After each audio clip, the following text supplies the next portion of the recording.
So like a lot of people would like, oh, I don't want to talk to you. Like they would just tell me, oh, you're Iranian, I don't want to talk to you. What were your impressions of how Chinese people would see you?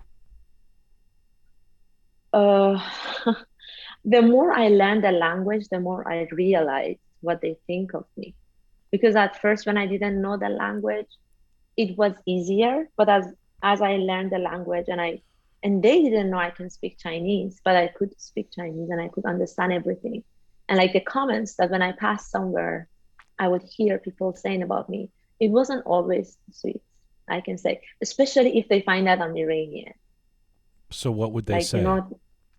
like Iran is not a safe place. Like, wow, she should be so happy that she's in China because China is so developed. I'm sorry. Or like, how does it feel to be here? Are you happy? Or are you free now? And in my mind, I was like, we're talking about China, right? Like, you guys are, like you're not having full freedom. So Right, why are right. you so confident about that? You, So you I would hear such comments. Anahita, you talked to, or you intimated a moment ago about the impressions that the stereotypes that Americans have, those American kids that were also in the school with you and stuff. Was it your sense that the Chinese people know more about Iran based on the proximity or the trade and all that these days, or was it the No. same misconceptions basically wherever you've gone?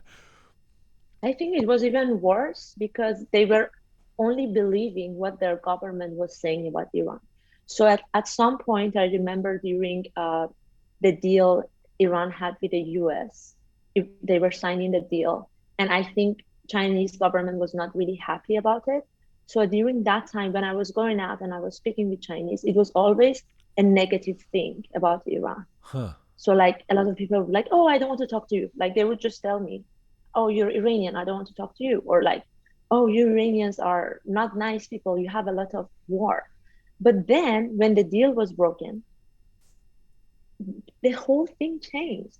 People would reach out to me, yeah, China and Iran, they're best friends. Yeah, I like Iran. Iran is so strong. You guys stand against US. So the ideas people had was mainly what the government was telling them.